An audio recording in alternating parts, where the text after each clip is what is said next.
Hello, hello. Now we are moving to our third part of Unit 1, the intermediate level in the English course. We got a reading here, and we have really interesting two pictures. A really interesting picture, two pictures actually, like the first one here, and then the second one. So you can if you look at the picture and the subtitle or the titles, you will find that there is a family from Kenya, and the second picture is a family from China. So first, before we start reading, because it's very important to become a successful reader, is you apply the reading or good reading strategies. Like first, you look at the picture, you look at the title, the any uh, small titles or headlines or photo captions to get an idea about what you're going to read about. And we have some questions here that could actually help you a lot before we start reading to brainstorm uh, your ideas in relevance to what we're going to read about. So we got here these questions. I want you to take time to think about answers for them. And you can also speak out loud to yourself, or if you're taking a course with me, you can send me the voice note or a recording for the answers, or you can uh, write your answers. If you're not enrolled in the courses, you can write your answers under the video. So who is in your immediate family? And name some of your extended family members. Who are you close to, and who do you live with right now? And who do you grow up with? Who did you grow up with?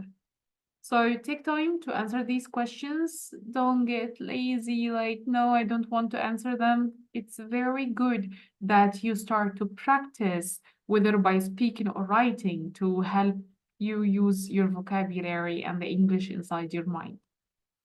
Then we're going to move to the reading. And before the reading, we have some questions here about the two families, the Kamau or the Ku family. And we're going to answer these questions about both of them. If you have a friend, maybe each one of you can take one reading and answer it together.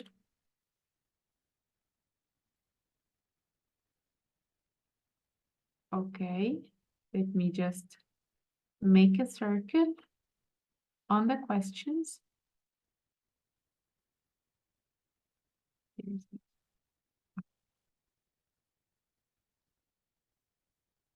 And then you stop the video and read the questions and then read the passage.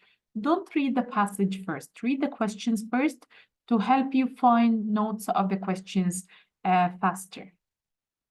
Because we're not reading for pleasure, we are reading to get answers to the questions. So let's target our target here, especially if you are in an English exam and if you read the passage first and then you go to the questions to read them, and then you will have to go back to the reading again. But if you read the questions first, you will go to the reading, get the answers, and this will save you time. So let's try to answer these questions together. So where do they live and what are their homes like? So we're going to take first the Kamau family. So the first question, the answer is they live in a small town near Nairobi in a two-bedroom apartment. And how long have they lived there?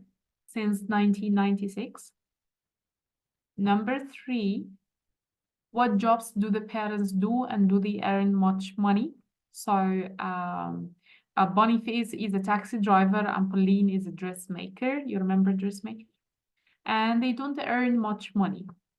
Number 4, what do they spend their money on?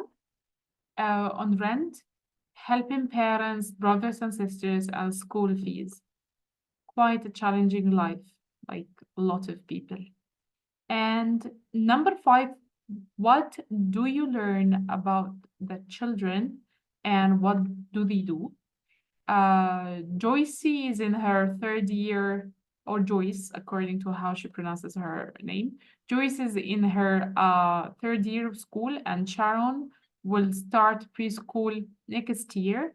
and they often only see their father at weekends, and Joyce wants to be a doctor. And number 6, how long have the parents known each other? They have known each other since 1994. The answers are in the passage, and we agreed that you stop the video before I answer any questions. So this way you get the chance to answer them on your own first, and then you revise your answers with me to make sure that you get it right. I keep reminding you, I know, because sometimes while you are listening to a video, you just lose track or you get bored and you just want to finish and skip the video. So I just want to make sure that you are following the course as if it is live, not just recorded. Number 7, what do you learn about other members of the family? That Boniface's parents don't work. He's more successful than his brothers and sisters, and so he has to help them out financially. Very good of him, actually. And number 8, what hopes and ambitions do the parents have for themselves and their children? They want to give their children a good education, and just like everyone, yeah. And Pauline wants to start her own dressmaking business, and Boniface wants to build a house in the suburbs of Nairobi. That was the first reading passage, and we're going to do exactly the same for the second reading passage. You are going now, now you know the questions. Now you're going to go and read the second reading passage in the following page here, okay? And after that, we're going to answer the questions. Stop the video, and then let's answer. Okay, so question number 1, the answer is they live in a house in central Beijing in one of the ancient Hotong alleyways, or whatever the name is. Number 2, the family has lived there for 70 years. Number 3, Ku is a propaganda officer at the Services Bureau, and Liu works at the number 3 computer factory. They don't earn much money. Number 4, they are serving it to pay for their daughter's education. And number 5, Chen is an only child, and she is lonely. She's also bright and well balanced, and she's trying for a place at the prestigious Beijing University, and she wants to study archaeology. Number 6, they have known each other since childhood. And number 7, Ku's father is the center of the family. He lives with Ku and Lei, and Ku's brothers and their families visit most weekends, and they are very close. Such a wonderful family, right? And number 8, they want to give their child a good education, and so they live frugally. You remember the meaning of the word frugally? If you don't, go back to the first video of this unit for the vocabulary. And Ku wants to support the traditional way of life and hospitality of families who live in the alleyways. All right, so that was the reading part. Yeah, I know, it's exhausting. Just remember to have some water next to you to give water and oxygen to your brain. Now I want you to think what similarities and differences can you find between families and between also your family, and guess what, how have their lives changed over the years, and what regrets or worries do they have now. And don't just think about these questions for them. After you answer them for them, or about them, also do the same about you. If you got any similarities or differences between your family and their family, and if your life and your family's life has changed over the years, and what regrets or worries have you got now. Okay, take a deep breath. Yeah, I know. English could be sometimes challenging. However, let me remind you, it opens doors for you. like at work, teaching your kids, just like these two families, they are trying to give good education for their kids. It's time for you to get good education for you as well. Now let's go to this small exercise just to refresh our vocabulary that we have taken in the beginning of this unit. And we need to find the 6 highlighted words in the text. Okay, and we already have that. And we need to match the words to the meanings in the chart. Okay, so again, stop the video, answer the question, and then let's do it together.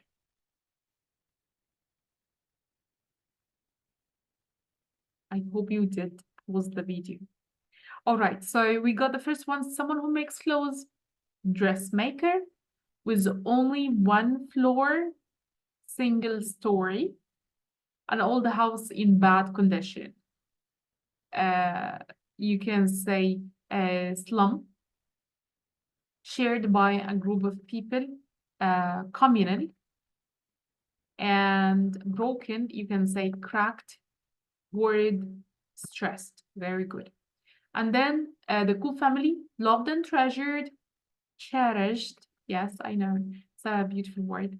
Weak and unhealthy, frail, narrow lanes between buildings, alleyways, and demolition, knocking down buildings, close and caring, close knit, and economically, frugally. That's very good. And we got the words here with their spelling and also in the material and in the first video.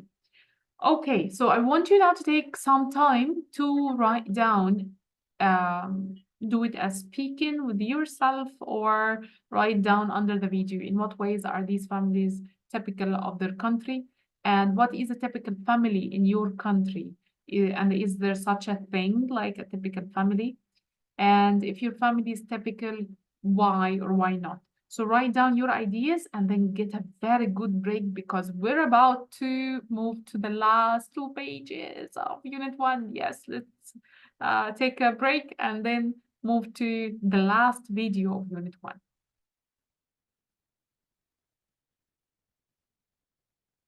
Okay, here we go. And